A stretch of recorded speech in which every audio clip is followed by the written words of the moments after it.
Et bien le bonjour à tous, merci d'être présents pour notre nouveau webinaire aujourd'hui.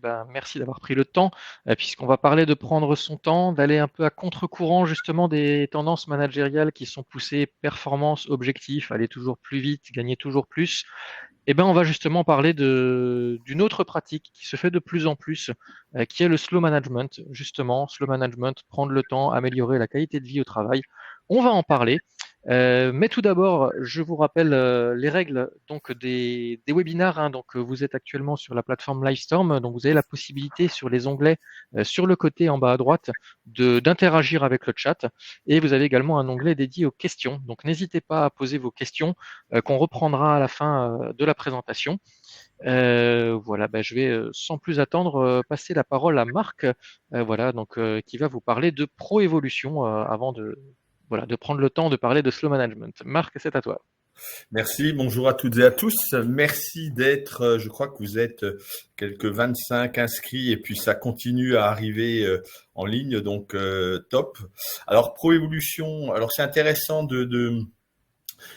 d'introduire, on va dire, Pro-Évolution, après de faire le lien avec le slow management. Donc Pro-Évolution intervient dans le secteur des ressources humaines, autour du cycle de vie du capital humain, donc sur une rubrique acquisition. Où nous recherchons effectivement des cadres dirigeants sur l'axe franco-germanique. Le corollaire ou le grand frère du recrutement ou la prestation alternative est aujourd'hui le management de transition. Effectivement, le temps de recherche se fait de plus en plus compliqué et donc le management de transition est une excellente alternative en attendant de trouver le key people. Pro-Évolution intervient aussi, et on va le voir dans le cadre de l'intervention de Michel, dans toute une démarche conseil intégrant effectivement les risques psychosociaux, intégrant le coaching individuel, le coaching collectif, les formations management, bref, tout ce qui permet de faire grandir les talents et d'en faire la rétention. Et enfin, la partie digitale qu'incarne Xavier Noël, qui est là, où l'on accompagne les salariés, les dirigeants dans de l'acculturation digitale, et un petit teasing sur l'IA évidemment, qui est le mot à la mode en ce moment. Voilà, donc si on peut juste passer, alors quelques chiffres et quelques faits. Donc Pro-Évolution existe depuis 36 ans, on a été fondé en 88. Aujourd'hui, c'est un peu plus d'une vingtaine de collaborateurs. Cabinet indépendant alsacien, nous sommes fiers de l'être. Présent sur un axe franco-germanique, comme je le disais. Évidemment, certifié Calliope et un chiffre d'affaires d'environ 4,9 millions d'euros. Alors, pour clore et pour finir peut-être cette présentation, le slow management. Alors, c'est le slow management, on essaye autant que faire se peut aussi de l'adopter chez Pro-Évolution, et il n'y a pas de contradiction économique en se disant que on peut être dans le slow management et avoir une vraie performance, et cette performance est complètement indissociée aussi du slow, puisque le slow, c'est de prendre le temps, c'est de se connecter les uns aux autres et prendre des temps de respiration. Mais sans plus tarder, je vais céder la parole à Michel, et bon webinaire à toutes et à tous. Voilà. Merci Marc pour cette introduction. Donc voilà, effectivement, vous êtes plus d'une trentaine de participants. Je fais un dernier rappel pour ceux qui viennent de nous rejoindre pour les règles du webinaire. Donc vous êtes sur une plateforme où vous pouvez interagir avec nous. Vous avez tout en bas à droite un chat. D'ailleurs, voilà, merci à tous ceux qui ont déjà dit bonjour.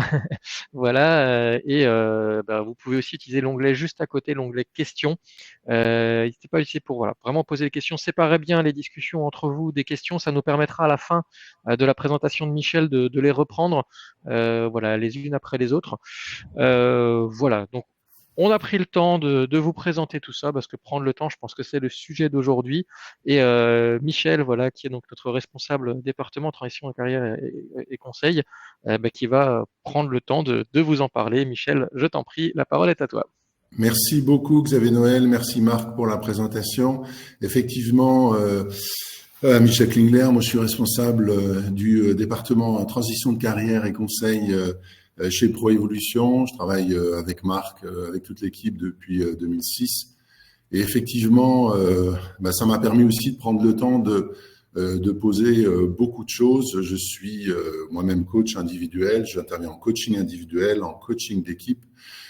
Dans tout ce que vivent en fait les personnes au quotidien, et depuis 18 ans, je peux vous dire que j'ai vu effectivement beaucoup de contextes, beaucoup de choses, et notamment également beaucoup de récurrences. Et donc c'est ce dont on va parler aujourd'hui, sachant que il est effectivement important, et pour le partager aussi avec vous, on parle de temps. Moi j'ai 62 ans et je suis aussi un petit peu dans une logique de transmettre également les informations, notamment au travers de ce type de webinaire. Alors les webinaires, ce webinaire-là, c'est pas un premier, puisque j'avais eu déjà le plaisir d'en animer deux autres, entre autres, puisqu'on en a fait également d'autres dans le cadre du secteur de l'automobile. Mais le premier, c'était conduire le changement et accompagner la transition, où on avait eu l'occasion de voir effectivement les 7 règles d'or pour bien réussir l'accompagnement de la transformation, puisque tout cela tourne autour de la transformation, et effectivement de voir en quoi et comment il est important de conduire le changement, mais surtout d'accompagner la transition. Donc là, vous voyez déjà que dans ce premier webinaire, on parlait de la transition et du vécu du changement. Ensuite, accompagner la transformation, c'est s'occuper de la transition, mais c'est aussi faire preuve de résilience. J'avais eu le plaisir de co-animer avec Nathalie Mielcarec, une de mes collègues, ce deuxième webinar, où on avait parlé de résilience, et on avait fait le focus notamment sur 2 registres. Le premier, c'était la confiance en soi, et on va y revenir dans ce troisième webinar. Et aussi, on le voit très souvent, l'acceptation des situations, ce qui est pratiquement le premier pas et le plus difficile à atteindre, puisque le premier niveau d'acceptation, c'est l'acceptation de la situation, le fait que la situation a changé. Et en tirant le fil de plot, un petit peu comme une évidence, en observant ce qui se passe dans le système qui nous entoure, on a vraiment voulu poser, alors avec l'équipe, c'est moi qui présente aujourd'hui, mais bien évidemment, il y a toute une équipe derrière, parce que j'ai la chance et le plaisir de manager une équipe d'à peu près une dizaine de personnes, de consultants RH, de coach individuel, coach d'équipe, de référents également RPS chez nous.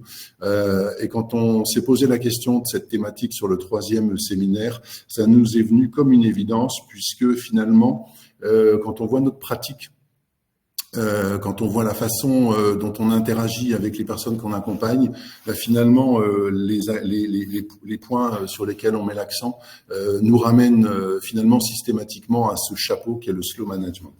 Alors, pour parler slow management, bien évidemment, donc un petit peu le plan de ma présentation, on peut pas parler de slow management si on fait pas un petit peu d'histoire, un petit peu d'historique. Ça sera la première partie. La deuxième partie, ça sera effectivement poser quelques définitions également du slow management, et surtout ensuite rentrer dans le vif du sujet pour au final vous donner notre retour d'expérience. C'est-à-dire vraiment, on a essayé dans ce webinaire également de mettre des mots sur ce que nous on a constaté dans les entreprises. Et comme je l'ai dit tout à l'heure, ça fait 18 ans que j'interviens, que je me lève le matin pour accompagner les personnes et les équipes dans ce qu'elles vivent au quotidien. Et en l'occurrence, voilà, on l'a fait de manière synthétique. Et bien évidemment, après, un peu comme dans les risques psychosociaux, c'est bien de connaître le stress, c'est bien de savoir en quoi et comment le stress fonctionne, mais surtout notre cabinet, notre équipe et moi-même attachons une grande importance aussi à essayer de donner des solutions. Donc, en fait, effectivement, le coaching, on pose beaucoup de questions, mais le conseil en ressources humaines, le consultant finalement propose des solutions, et on le verra, des solutions pratico-pratiques, des préconisations pratico-pratiques qu'on verra tout à l'heure, de manière à ce que effectivement on puisse dans notre quotidien mettre en place ce slow management. Et puis, en guise de conclusion, vous allez voir, on va parler ce n'est pas une révolution, c'est des conseils pratico-pratiques, mais quand même, à la fin de ma présentation, c'est aussi un petit peu essayer de discuter par rapport à ce que vous pouvez connaître, ou en tout cas ce que vous avez pu lire sur ce registre-là, et puis vous donner vraiment notre vision un petit peu out of the box. Voilà pour l'introduction. Alors, l'historique, je vous en avais parlé. Alors, j'ai bien aimé quand j'ai préparé ce webinaire. Finalement, la première étape, là où on commence à entendre parler un petit peu de slow management. Alors ça s'appelait pas comme ça avant.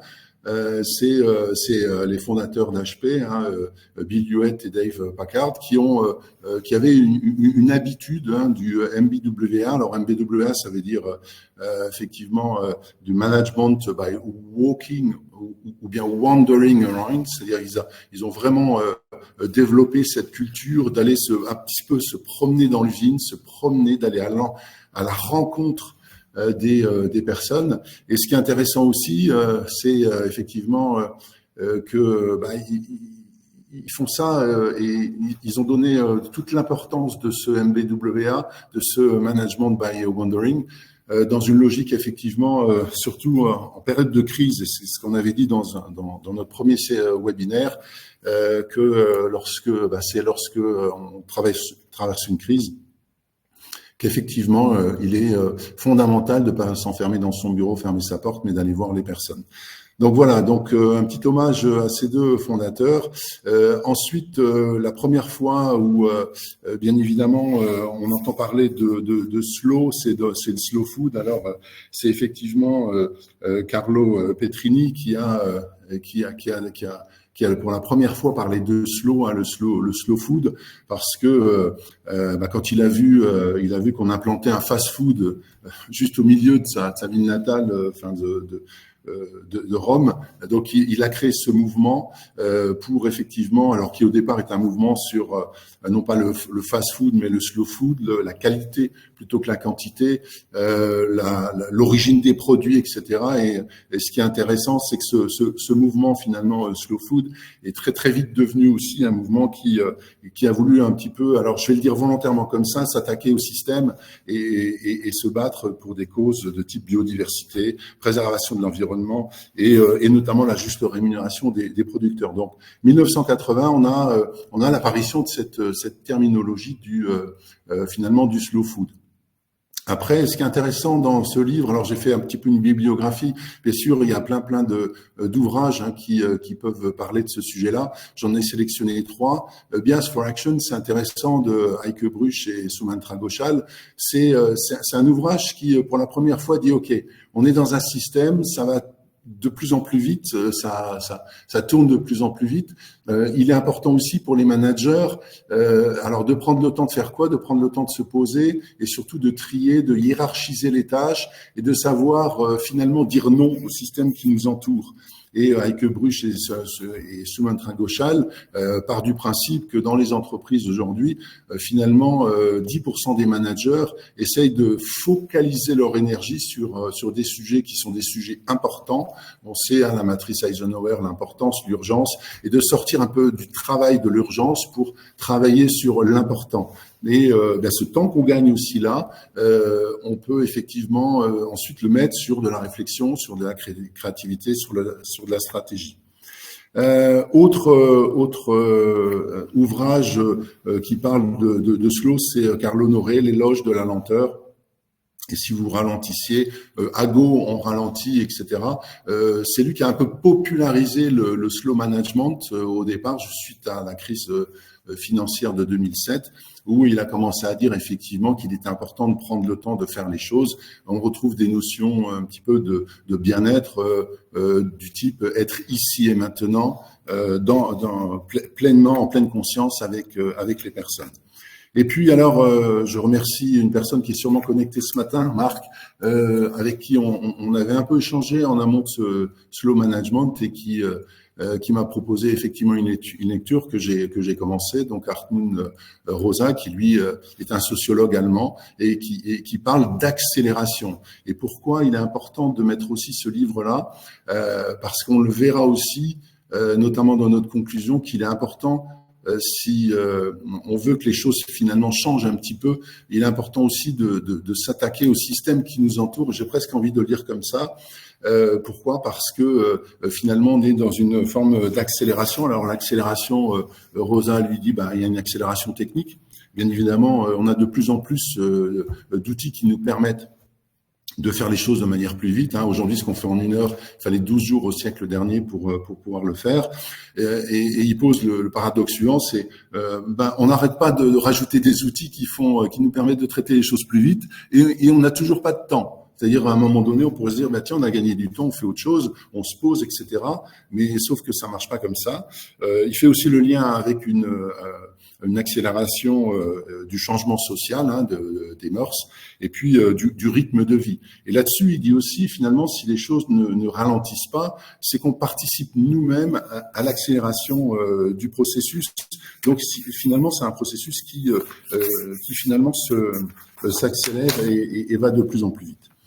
Alors, voilà pour le slow management et pour un petit peu l'histoire. Une définition, effectivement, puisqu'on parle de slow management, on va déjà parler de fast management. Souvent, nous, dans nos interventions, on parle aussi beaucoup des savoir-faire et des savoir-être. Et que la compétence, finalement, c'est aussi la multiplication du savoir-faire et du savoir-être.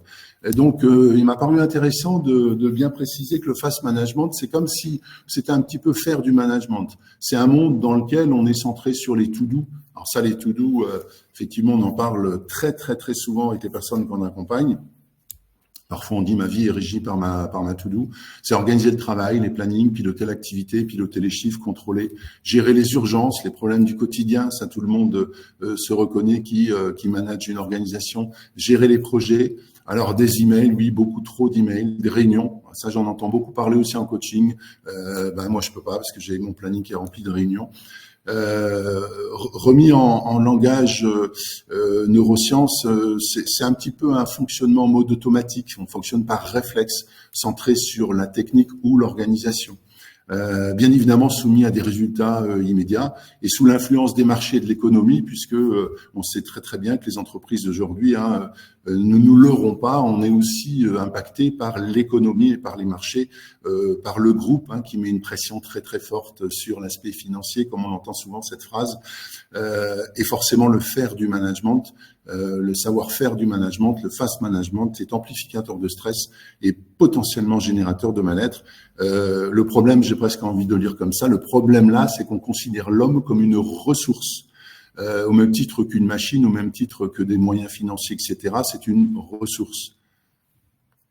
Alors le slow management, finalement, si le fast management, c'est faire du management, qu'est-ce que c'est le slow management? C'est être un manager. C'est la différence entre le faire et le être. C'est centré sur l'humain, centré sur la relation. Très souvent, quand en coaching, on parle de ça, moi je dessine un axe simplement avec, je peux être centré sur les tâches et sur la technique et centré sur la relation. Être à l'écoute de ses collègues, son équipe, prendre le temps, tout le monde l'a dit, c'est prendre le temps, mais de faire quoi? De vivre et de partager des moments. Savoir donner du temps, ça c'est important. Parce qu'effectivement, si vous savez le nombre de fois où quand on parle en coaching, on dit tiens, je sais pas, t'as testé ça, t'as essayé ça, non mais j'ai pas le temps. Le j'ai pas le temps, à chaque fois que vous entendez dire j'ai pas le temps, effectivement, interrogez-vous. Faire preuve d'empathie, de la vraie empathie. Là aussi, j'ai pas le temps. Ok, t'as peut-être pas une demi-heure, mais t'as 5 minutes. Mais si t'as 5 minutes à passer avec la personne, essaie de faire de la vraie empathie. Voilà, être complètement à l'autre. Ici et maintenant, et se soucier sincèrement des autres. Et c'est ce qu'on appelle en neurosciences également plutôt le mode adaptatif, c'est-à-dire qu'on est effectivement, on sort un peu des schémas classiques, on ne fonctionne pas nous soi-même comme une machine, on essaie d'innover aussi en termes de relations, on est à l'écoute, on est créatif et on est ici et maintenant avec les personnes. Finalement, si de l'autre côté on est soucieux des marchés et de l'économie, dans le slow management, on est soucieux de l'écologie et du bien-être. Finalement, si de l'autre côté c'est un petit peu l'amplificateur de stress, ce côté-là est atténuateur du stress en entreprise. Alors l'homme est une richesse, c'est pas une expression de moi, c'est une expression que j'ai vue une fois dans un CV d'un DRH qui avait dit direction des richesses humaines. Effectivement, c'est quelque chose de fondamental. Après dire, c'est faire. Donc il est important aussi de mettre en œuvre les choses. Alors pourquoi les managers finalement viennent en coaching chez nous? Tiens, on a fait aussi on s'est dit maintenant on va mettre en perspective de cette définition et de ce registre-là, le fast et le slow. Finalement, parfois ils viennent chez nous pour plus déléguer, plus engager les équipes, mieux structurer le travail, gérer les priorités, savoir décider. Voilà. Mais on voit bien que très souvent, les managers qui viennent en coaching chez nous avec nos équipes, quand on écrit les lettres de mission, on écrit des choses comme prendre soin de soi-même, prendre soin de mieux gérer leur énergie, mieux gérer son stress, celui de son équipe, prendre de la hauteur, du recul sur les choses, se poser, améliorer sa communication et ses relations avec l'équipe, être plus dans l'empathie et dans l'intelligence émotionnelle. Alors c'est vrai que sur une dizaine de personnes qu'on coach, il y en a peut-être 2 qui sont trop dans l'empathie et qui basculent de l'autre côté en disant il faut savoir décider, il faut savoir dire non, etc. Il ne faut pas être trop dans le fait plaisir. Alors que 8 sur 10, c'est un petit peu l'inverse. C'est d'accord, tu avances vite, tu es dans le fast management, mais essaye quand même d'être un petit peu dans le slow, être un petit peu dans l'empathie. Être accompagné aussi dans la prise de nouvelles fonctions, parce que certaines personnes, forcément, n'ont pas tous les fondamentaux. Et puis comprendre l'impact de mes comportements, l'importance, alors ça a fait sourire une de mes collègues, l'importance des sciences molles. Alors, effectivement, le soft skills, soft, ça a 2 meanings, de définition en anglais, ça peut être doux ou mou. Donc moi je préfère les sciences douces et de bien dire que les hommes ne sont pas des machines. Voilà, sauf que par rapport à ça, quand on intervient aussi à la demande des entreprises, il faut savoir quand même qu'on est souvent en mode pompier ou en mode magicien. C'est-à-dire, et on l'a dit, il n'y a pas de coach pompier ou coach magicien. C'est-à-dire, à un moment donné, on se rend compte aussi que lorsque on intervient, parfois il est trop tard. On n'a pas pris le temps de faire les choses en amont. Et puis si en plus on peut les faire en 3 séances plutôt qu'en 6 ou en 10, ça sera quand même pas mal parce que on n'a pas le temps. On l'entend souvent ça. Avant, on faisait des formations sur 4 jours. Ensuite, on a réduit à 2 jours. Ensuite, c'est une journée. Maintenant, on entend, écoutez, on va avoir du mal à libérer nos équipes sur une journée complète. On va faire des demi-journées. Et on est toujours en train d'essayer de découper pour s'adapter à ce rythme qui effectivement accélère. Et je me souviens, il y a quelques années, en regardant ça, on se disait, oui, c'est vrai, nous, il faut aussi qu'on fasse évoluer nos offres en termes de coaching et plutôt que faire du coaching sur une année, ça serait bien qu'on fasse des coachings flash sur 3-4 séances. Mais en fait, quand on disait ça, en fait, on se trompe complètement. Parce que on invente quoi? S'il y a du fast management, on invente le fast coaching. Donc, on va pas commencer, nous aussi, à contribuer, à faire accélérer ce système pour faire des trucs hyper rapides. Mais on va tous dans le mur si on fait ça. Donc, aujourd'hui, le retour d'expérience qu'on peut faire, c'est attention à pas nous aussi, les coachs, nous emmener dans une espèce de fast management et inventer ce fast coaching. Il est préférable de faire les choses sur une douzaine de séances et surtout de les faire avant, presque un peu comme un stratège qui sait ce qu'il y a à faire quand il n'y a rien à faire. Il faut le faire avant qu'on soit dans le jus, qu'on soit en mode pompier. J'ai toujours en mémoire cet échange que j'ai eu avec un directeur général qui, pendant 45 minutes, m'a dit, écoutez, ça va pas du tout avec ce monsieur. Il m'a bien décrit tout ce qu'il ne savait pas faire. Ensuite, il m'a donné les clés du camion en me disant, écoutez, monsieur Klingler, en plus, il a rajouté bonne chance. Donc, à un moment donné, c'est pas à ce moment-là qu'il est important de faire du coaching, bien évidemment. C'est également d'en faire avant.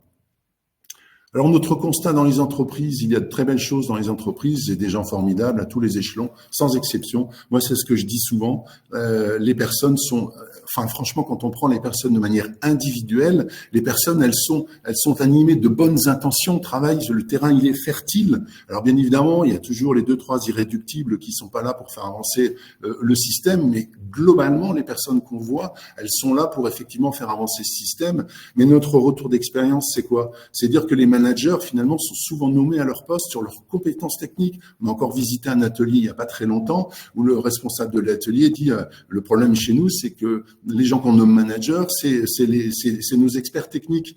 Mais il a dit, je cite, c'est une grosse connerie. Il faut arrêter ça, c'est du n'importe quoi. Parce qu'il faisait bien la différence entre le management technique et le management des équipes, le management humain.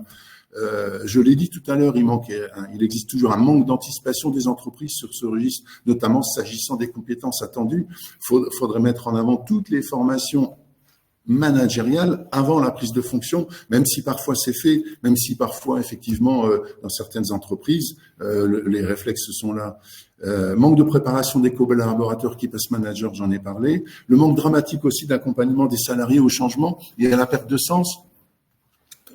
Bien évidemment, si on n'anticipe pas les formations pour les managers, parfois quand on met en place des formations à la conduite du changement et aussi à la gestion du stress, c'est que tout le monde est déjà dans le jus, le projet de transformation est déjà en œuvre. Et si vous savez le nombre de fois où on nous dit on aurait bien aimé faire cette formation un petit peu avant, voire très longtemps à l'avance pour anticiper les choses, prendre le temps en amont de faire les choses. Du coup, les managers et les équipes sont sous stress. Alors, les projets sont nombreux en plus, c'est ce qu'on constate. Ça, c'est des expressions des personnes qu'on a entendues. Il y a beaucoup d'avions qui décollent chez nous et peu qui atterrissent. Une expression que j'ai bien aimée une fois, un jeune responsable d'équipe m'avait dit, chez nous, on démarre beaucoup de choses, donc c'est l'expression stop starting and start finishing.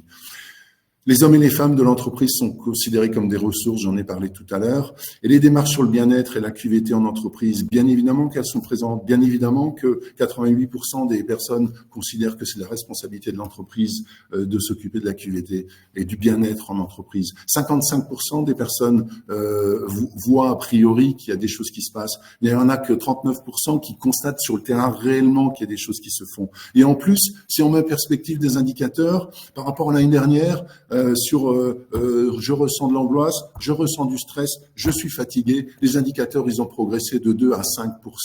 Donc il y a un truc qui effectivement là est un peu dissonant par rapport à ça, surtout depuis les crises. Et alors bien évidemment, on vit dans un monde d'accélération. Mais manque de bol, il y a des crises qui arrivent et les crises, c'est aussi des facteurs et des phénomènes accélérateurs.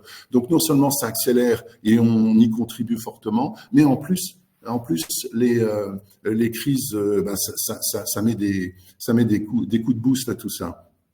Alors, ne nous leurrons pas, qu'est-ce qu'on constate dans les entreprises? C'est que quand on voit les populations managériales, on est à 90% dans le fast management et globalement, allez, je vais pas vous le mettre 100 à 0, mais 10% de slow management. Alors ça, c'est une vraie conviction. Si on en reste là, on peut dire qu'effectivement, on parle des ressources, on parle des machines, l'obsolescence programmée des machines. On a vraiment l'impression que les organisations, notre système qui nous entoure, on a aussi inventé l'obsolescence programmée des ressources humaines. Pardon, mesdames et messieurs, mais ça s'appelle le burn-out ou d'autres choses. Et j'ai voulu aussi mettre en perspective l'amélioration continue de la performance, à éventuellement aussi, attention, si on ne fait rien, à la dégradation continue des relations. Alors voilà, j'ai bien plombé l'ambiance, donc maintenant on va repartir vers le haut. C'est effectivement de voir ce qu'on peut faire par rapport à ça dans les entreprises par rapport au slow management. Alors quand on intervient comme nous aujourd'hui en tant que conseil RH, il est aussi important de rester humble et de se poser des limites, enfin de montrer notre ambition et de poser des limites. Parce que parfois ça peut apparaître comme une révolution, faire du slow dans du fast. Xavier Noël, tu parlais d'aller à contre-courant, c'est pas aller à contre-courant vraiment, c'est attention, parce qu'en management, les révolutions ressemblent à des modes qui se réinventent à la marge et à la grande satisfaction de leurs promoteurs. Voilà, essayons de sortir d'une mode ou d'une révolution.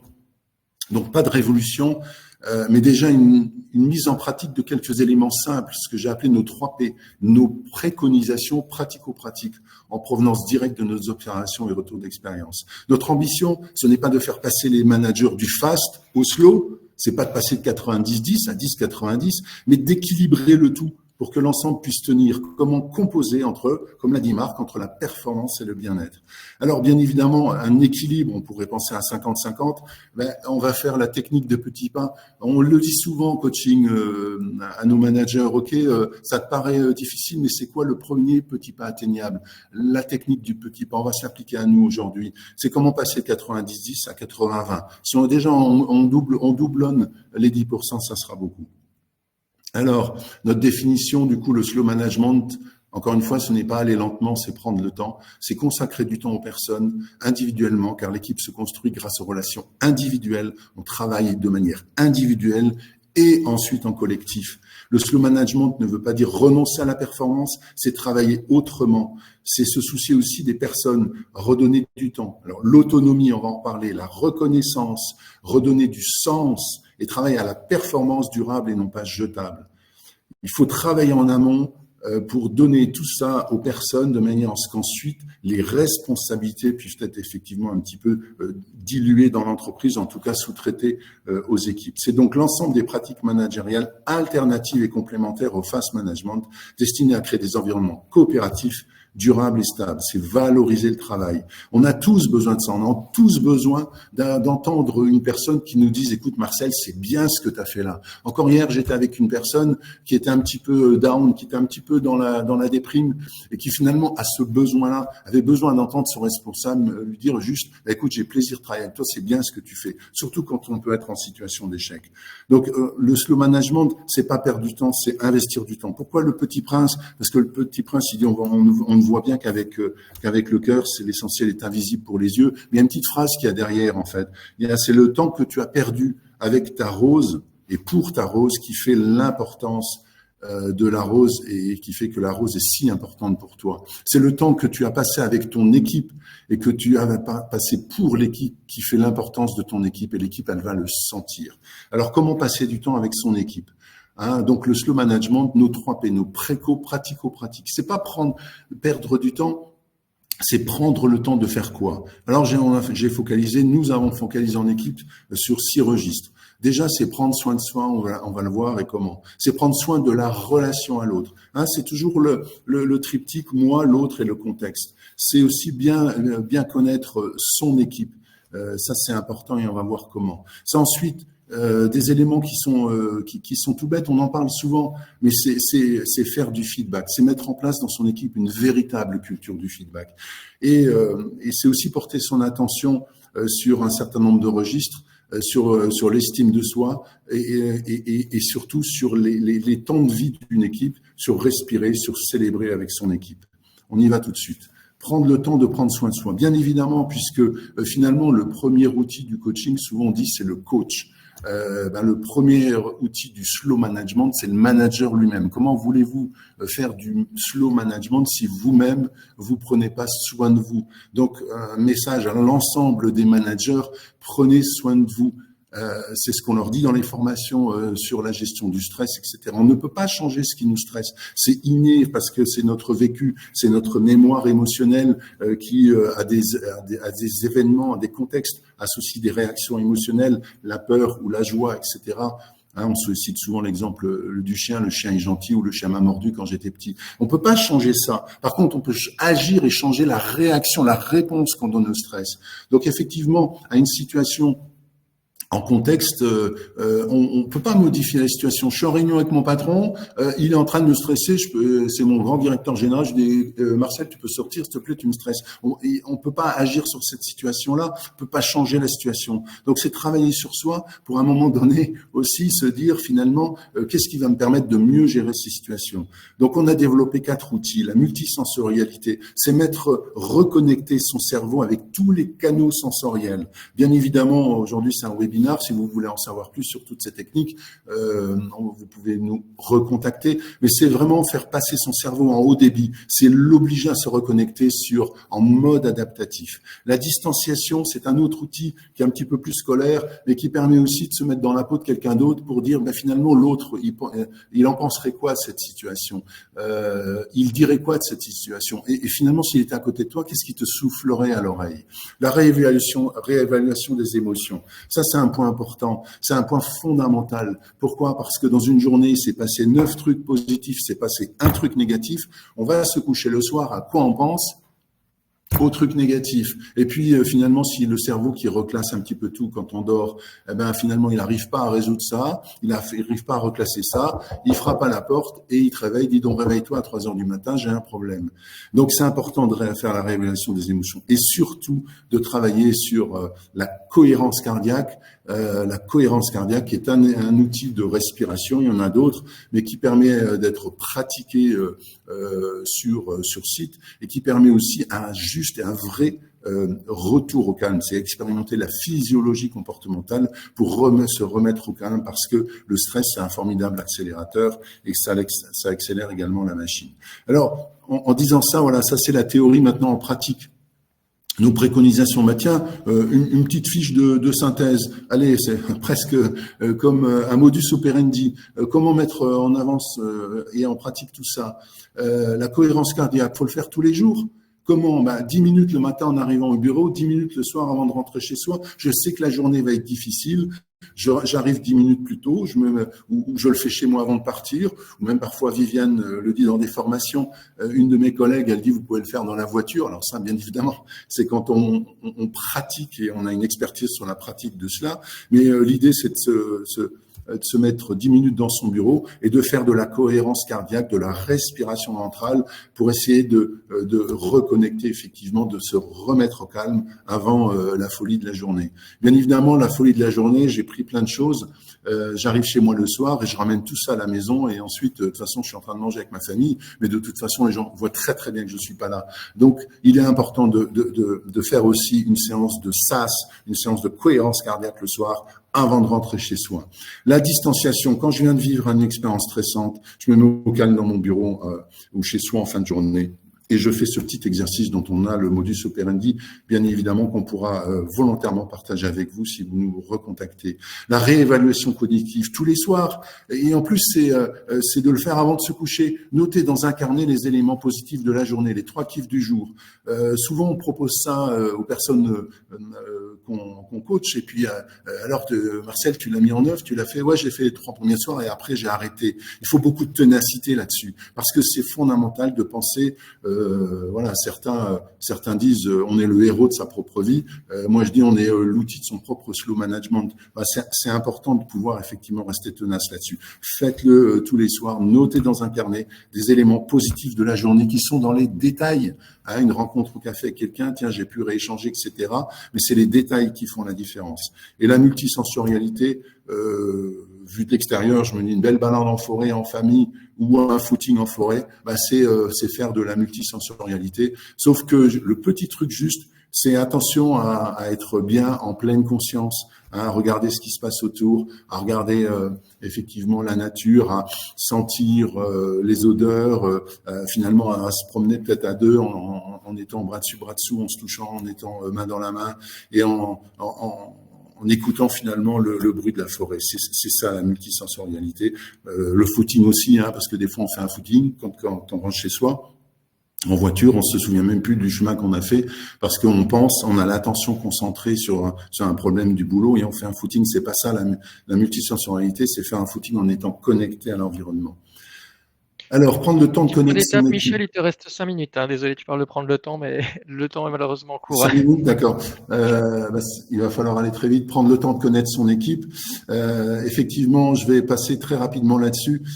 Les équipes, effectivement, 16% des managers déclarent être très bien informés sur les RPS au travail et sur les symptômes du mal-être professionnel. Donc, ça veut dire que 84% ne sont pas informés. Donc, ça, c'est important de connaître son équipe, de pouvoir savoir quels sont les besoins fondamentaux de son équipe. Certaines personnes ont besoin de support individuel, ont besoin d'autorité définie, ont besoin d'interaction de groupe, ont besoin d'approches organisées de concentration sur les tâches et d'environnement de confiance. Prendre le temps dans la relation à l'autre, ça c'est important aussi, c'est un autre sujet. Et là aussi, on se disait à un moment donné, finalement, si l'autre a besoin de cette phase de pré-contact, vous lui donnez, sinon vous lui donnez pas. Ça c'est un petit peu des choses qu'on disait il y a quelques temps maintenant. On en vient à la conclusion qu'il est important, avant de démarrer sur une relation à l'autre, de prendre ce temps de pré-contact avec l'autre, de créer du lien. Et ensuite, surtout, et je travaille souvent ça en coaching, bien évidemment, ensuite au milieu, on travaille, on est sur les to-do. Après, c'est si vous avez 1 heure, vous prenez 5 minutes sur le pré-contact et 5 minutes sur le post-contact. Le post-contact étant quelque chose qui peut servir justement à faire un débrief de la relation, un débrief de comment ça s'est passé, ce que l'autre a aimé, ce qui a été le plus délicat. Idem pour moi, noter les apprentissages, ancrer le positif, préciser quoi faire pour diminuer le négatif. C'est important et souvent quand j'ai une personne qui me dit j'arrive pas à me mettre en lien avec Marcel ou avec mon équipe, je lui propose de faire ça, de prendre toujours ces 5 minutes de temps effectivement pour pouvoir être dans la relation à l'autre. Et puis faire du feedback, bien évidemment, c'est quelque chose qui est important aussi parce que le feedback, il y a un point fondamental, pas d'intention commune, pas de feedback. Donc la culture du feedback, c'est quelque chose qui est fondamental dans l'entreprise parce que le premier objectif du feedback, c'est redonner du sens. On a dit que le slow management, c'est aussi passer du temps avec ses équipes, c'est donner et redonner du sens et donc reposer l'intention commune. Quand ça ne va pas dans l'action, on repose une intention commune. Pas d'intention commune, pas d'action commune. Comme très souvent je le dis, effectivement, c'est important de pouvoir remonter là-haut. Et ensuite, bien évidemment, de dire ce qui va pas, permet aussi de faire du feedback. Alors, feedback sur ce qui va pas, c'est une chose, mais du feedback sur ce qui est positif, c'est fondamental, puisque encore une fois, les personnes ont besoin de reconnaissance. Prendre le temps de respirer et de célébrer, ça aussi, hein, préparer, réaliser, c'est les 4 temps de l'équipe. Sauf que effectivement, ce qu'on oublie souvent, alors parfois on nous dit, Michel, même chez nous, préparer, c'est pas évident. On est dans la réalisation. Les 4 temps de l'équipe, très souvent, on oublie les temps importants que sont les temps de respiration et de célébration. Et comme on dit respirer, je vous propose aussi des petites choses, mais le célébrer, c'est pas forcément faire des grandes manifestations et qu'on va prendre le temps de faire des choses qui vont nous prendre du temps, etc. Ça peut être des petites célébrations au quotidien. Un modus operandi là-dessus aussi, par exemple, respirer, célébrer tous les jours, le rituel du café du matin, toutes les semaines, les rituels du café, croissant le vendredi, par exemple, tous les mois, le déjeuner avec l'équipe à l'extérieur, tous les 3 mois, une balade en forêt juste pour être ensemble, tous les 6 mois, un séminaire de team building de jour au vert, et bien évidemment, à chaque fois que je peux mettre en place un moment de célébration, c'est le faire au quotidien pour regarder le chemin parcouru, que ça soit en individuel ou que ce soit en collectif. D'ailleurs, dans tous ces temps de respiration, j'ai aussi l'occasion de pouvoir faire des temps de célébration. Voilà, porter son attention sur l'estime de soi aussi. On a vu que l'estime de soi, c'est quelque chose qui se construit avec 4 registres, hein, la vision de soi, l'acceptation de soi, la confiance en soi et l'amour de soi. Là, c'est important de donner du sens, de la perspective à la personne dans le projet global, clarifier le rôle, la place. C'est important aussi de permettre à chacun d'être au clair sur ses points forts et ses points d'effort. Faire des EBD, sortir un petit peu de l'entretien annuel de développement pour faire des entretiens tous les 2 mois de développement. Et bien évidemment ensuite, ancrer les petites victoires du quotidien, montrer le chemin parcouru, les réalisations données, de l'autonomie engagée, déléguée, et les petites voix aussi, parfois être un peu le manager coach avec ses équipes. Alors pour conclure, désolé d'avoir un peu accéléré sur la fin, mais pour conclure, le manager, finalement, ça c'est un schéma qu'on propose très souvent aux personnes en coaching et effectivement on leur dit tiens tu nous mets des pourcentages. Alors on est sur des pourcentages, très souvent on est sur du 50-40 et du 10 et Michel, mon manager coach, je fais pas. Donc on a vu qu'avec les choses qu'on présente et qu'on propose, on peut effectivement peut-être jouer sur le 80-20. Sauf que effectivement passer du 90-10 au 80-20, on l'a vu que ça concerne toujours la même personne, le manager, et qu'en l'occurrence, finalement, on refait toujours un petit peu de la même chose avec les mêmes personnes, et que c'est peut-être pour ça que lorsqu'on essaye de travailler sur les personnes dans l'entreprise, c'est une condition nécessaire, mais pas forcément suffisante, et qu'il est important aussi peut-être de travailler et de s'attaquer aussi à l'organisation. On dit on va changer l'organisation du travail, mais il y a beaucoup d'écrits aujourd'hui qui disent qu'il est important de changer un petit peu l'organisation. Et donc, ça serait un petit peu de se dire que finalement, c'est comme s'il fallait mettre en place dans une organisation 2 managers. Un manager, on dit souvent en sécurité 200% responsable, 100% pour moi, 100% pour l'autre. Donc à un moment donné, pourquoi on ne serait pas dans 200% aussi de responsabilité sur à la fois le fast manager qui lui continuerait sa règle des 80-20 sur la partie performance, bien évidemment, et puis mettre en place ce qu'on pourrait appeler des slow managers dans l'entreprise, qui eux seraient on aurait une organisation bicéphale d'une équipe. Alors ça existe déjà dans les entreprises. Certains DRH mettent en place également des coachs. On a des coachs internes par exemple, mais c'est pousser le modèle, aller beaucoup plus loin pour se dire que il serait fondamental demain que les organisations pensent à mettre en place une véritable organisation basée sur un management bicéphale. Alors ce management bicéphale, il existe un peu aujourd'hui, Parce que souvent, c'est aussi au DRH qu'on demande d'être un petit peu les slow managers. Le fast manager active beaucoup sur la performance. Et puis ensuite, quand on est sur des sujets liés à la relation et liés aux ressources humaines, on dit, va voir la DRH. Sauf que ça fonctionne bien. La DRH, si la DRH, elle était là, elle était finalement en train d'attendre que les personnes sont elles-mêmes, finalement... tu peux venir, on va faire du slow management, on va s'occuper de la relation, etc. Et nous, on est très zen par rapport à tout ça. Voilà, cette image-là. Mais la réalité des choses, c'est que les DRH sont aussi aujourd'hui sous forte pression. Et pour ouvrir, fermer les guillemets, parfois, entendu récemment, certaines RH ou DRH nous disent qu'elles en prennent effectivement un petit peu plein la gueule aujourd'hui et qu'elles sont aussi dans des environnements très stressant. Donc, il est important aujourd'hui, si on veut commencer à faire changer les choses, finalement, on s'est posé une question avec l'équipe, c'est qui s'occupe des DRH aujourd'hui?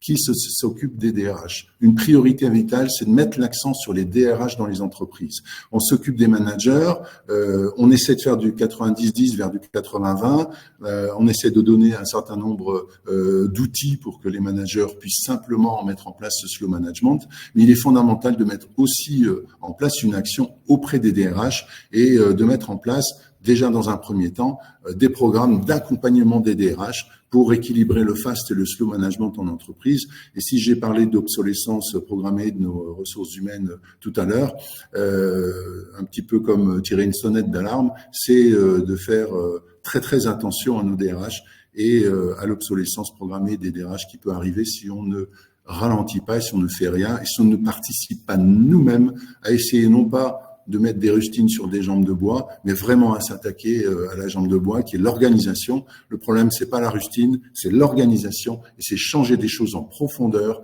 disrupter, être out of the box pour faire les choses différemment. Effectivement, j'ai bien conscience quand on dit il faut mettre 2 managers pour une équipe, c'est une disruption très forte.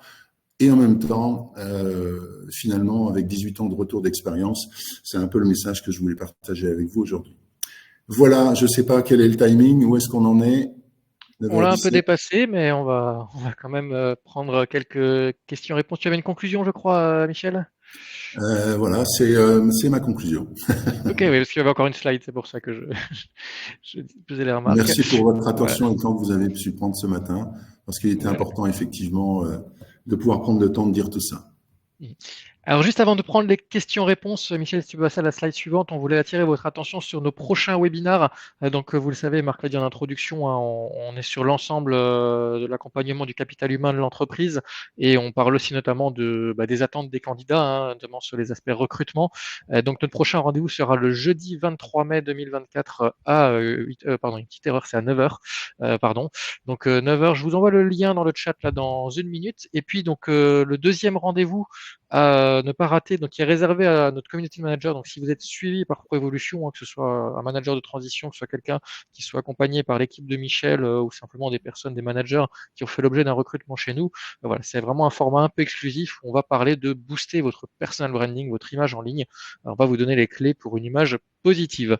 Voilà, je vous envoie le lien pour le 23 mai là dans quelques secondes et en attendant, je vous propose de prendre les questions. Donc on a eu 4 questions qui sont venues. Vous pouvez bien sûr encore en rajouter, hein. On va se laisser des overtime puisqu'il faut se prendre le temps. Donc justement, on va mettre en application les conseils de Michel. La première question était de Jean-Louis Caillou qui demandait: l'empathie est-elle liée directement au slow? Michel? Alors, l'empathie, effectivement, c'est une des caractéristiques que nous, on voit aussi lorsqu'on on analyse un petit peu les profils. On va lier ça aussi au leadership. Hein. On a vu notre losange tout à l'heure entre l'expert technique, l'organisateur, le leader qui finalement, lui, s'intéresse beaucoup à la notion ressources humaines. On a vu d'un côté, on est plutôt dans le faire et de l'autre côté dans l'être. L'empathie est un élément fondamental du slow management. dans la mesure où ça fait partie aussi intégrante dans de la relation qu'on met en place avec ces équipes, et de pas forcément être toujours dans passer des messages, dans rappeler le sens, rappeler les objectifs, etc. Le slow management, c'est deux logiques. On parle souvent d'implicite et d'explicite. L'empathie est un peu plus dans du slow management implicite, c'est-à-dire on est avec les équipes, on échange avec elles, on échange sur d'autres sujets. Les équipes voient le côté humain, la personne derrière la fonction de manager. Les équipes voient aussi que le manager s'intéresse à elles. Donc c'est aussi une forme de reconnaissance, reconnaissance de la personne derrière la fonction du manager.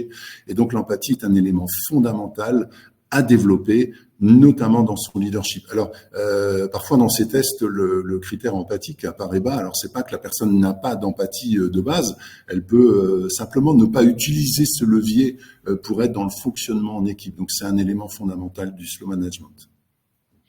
Merci Michel. Deuxième question de Virginie Billy qui nous demande, le fast coaching n'a-t-il pas un peu de booster la réflexion lorsque celle du coaché tourne en boucle, entre guillemets? Alors effectivement, merci pour la question. C'est attention effectivement alors on a dit le slow management, c'est pas aller lentement. Donc le slow coaching, c'est pas aller lentement non plus ou pas trop lentement. Bien évidemment, il faut prendre le temps. Différence entre aller lentement et prendre le temps, parce que parfois le coaching, le coach il est haut sur le processus, bien évidemment. Et donc si je sens que la personne en face est peut-être dans une impasse, dans un blocage, il y a des outils en coaching qui s'appellent la confrontation, qui s'appellent effectivement si on en reste là, qu'est-ce qui se passe? Donc c'est aussi de mettre en place alors non pas peut-être du fast coaching, mais en tout cas des logiques liées au processus dans le métier de coach pour faire en sorte que la personne avance. Là où je parlais de fast coaching, c'était surtout de dire en 3 séances, on va rétablir la situation, on va gérer l'urgence en mode pompier ou on va gérer la situation en mode magicien. Et c'est effectivement ce mauvais calcul-là dont je parlais tout à l'heure. Prendre le temps de mettre en place un coaching sur la durée et en même temps savoir parfois, j'ai plutôt envie de dire décadrer, sortir du cadre l'autre en face par du questionnement plutôt que d'accélérer. Voilà. Merci. Nouvelle question de Jean-Louis Caillou. Beaucoup d'entreprises, par manque de main-d'œuvre, ne prennent pas le temps slow de faire les choses, les bonnes embauches et préfèrent mettre en place et voir ce que ça donne. Dans ce cas, comment dans ce cas demander au manger de faire du slow manager? Oui. Ah, au manager, d'accord. Ok, oui. Merci pour la correction, Michel. Je me disais. Oui, parce que si tu enlèves une lettre, le manager se fait manger. Oui. On voit ça. Alors, tu peux répéter la question par contre? Du coup, beaucoup d'entreprises, par manque de main-d'œuvre, ne prennent pas le temps slow de faire les bonnes embauches et préfèrent mettre en place et voir ce que ça donne. Comment dans ce cas demander au manager de faire du slow management? Oui, c'est la pénurie, effectivement sur le recrutement, les ressources. J'ai une réflexion que je m'étais faite aussi en préparant ce webinaire. Le processus de recrutement, le slow management démarre dans le processus de recrutement. C'est-à-dire qu'effectivement, il est fondamental de pas simplement dire voilà, je suis pendant, je fais. Il y a une personne qui arrive et je commence à faire du slow management une fois que je suis dans l'action. On a dit que le slow management, c'est aussi anticiper les choses. Le slow management va aussi se trouver en amont. C'est-à-dire en amont, il y a avant, pendant et après. Mais avant, c'est le recrutement. Et donc, le slow management doit être déjà présent en amont lorsque finalement on recrute une personne. Mais qui va aux entretiens de recrutement aujourd'hui pour recruter une personne? C'est les fast managers, c'est la personne qui rentre dans l'entretien avec le futur candidat. Il est dans sa blouse blanche avec sa charlotte sur la tête. On a l'impression que c'est un extraterrestre qui arrive et qui dit bonjour. Et puis déjà il fait peur au candidat, quoi. Et le candidat en plus c'est un jeune et il se dit qu'est-ce que c'est? Oulala, qu'est-ce que c'est? Si on met en place des slow managers, vous savez quoi? c'est les slow managers qui vont faire les recrutements de manière à pouvoir effectivement bien identifier la bonne personne, mais surtout montrer, attirer les talents, faire en sorte que les personnes aient envie de venir chez nous, parce qu'on mettra en avant le slow management. Après, le faire, c'est de la compétence, c'est de monter en compétence, etc. Mais le être est beaucoup plus important, notamment pour les jeunes générations et pour la marque employeur. Donc le slow management, c'est dès le départ. Tout est au commencement, y compris pour le slow management. Et c'est un très bon rappel sur le prochain webinar, justement sur les attentes et comportements des nouveaux candidats. Oui. Voilà, donc je rappelle, le 23 mai prochain, le lien est dans le chat. Et ça nous amène à la a priori dernière question, non, avant-dernière, il y en a une qui vient de se rajouter. Donc l'avant-dernière est de Virginie Billy de nouveau, donc le VACOG, VAKOG, outil puissant dans l'écoute de soi. Je pense que c'est plus une remarque qu'une question, mais peut-être tu as un avis là-dessus. Alors pardon, j'ai pas entendu, excuse-moi. Le VACOG, Oui. outil puissant dans l'écoute de soi. Je pense que c'était Oui. plus une remarque qu'une question. Oui, c'est effectivement, c'est un concours aussi à déjà la bonne connaissance de soi, à connaître ses principaux canaux sensoriels, parce que dans son management, on va utiliser ses préférences sensorielles pour pouvoir communiquer. Donc, l'écoute de soi, c'est aussi de se dire à un moment donné quels sont moi mes canaux préférentiels et comment je peux les activer, comment je peux m'appuyer dessus pour reconnecter le cortex lorsque le système qui m'entoure va s'accélérer et va faire en sorte que le cortex se déconnecte et que je vais être uniquement en fonctionnement avec mon cerveau émotionnel. Donc effectivement, c'est une belle écoute de soi, en tout cas pour bien se reconnecter, rester en mode créatif et continuer à faire du slow dans ces cas-là. Et bien évidemment ensuite à s'adapter à l'autre aussi pour multiplier ces façons de communiquer à l'autre, parce que ce que je communique, c'est ce que l'autre il a compris. Donc à un moment donné, peut-être aussi être conscient des canaux sensoriels de l'autre. Mais en tout état de cause, c'est un vrai bel outil pour bien rester connecté à la réalité avec son mode créatif. Très bien, merci. Et la dernière question, je vais la prendre moi, puisque c'était une question de Pierre Ringelstein sur le partage de la présentation. Tout simplement, on va diffuser le replay de ce webinaire, donc il sera sur YouTube d'ici peut-être d'ici ce soir, si j'ai le temps de l'exporter et de le réimporter. Donc vous pourrez le suivre sur la chaîne Proévolution et on le repartagera prochainement sur nos réseaux sociaux. Donc voilà, vous pourrez non seulement récupérer la présentation, mais surtout revivre l'événement. Voilà, donc de cette dernière heure passée ensemble. Voilà, je crois qu'on a fait Merci. le tour. Écoutez, juste en guise de conclusion, ce que moi je peux en tout cas proposer à l'ensemble des personnes qui nous écoutent, bien évidemment, c'est de reprendre.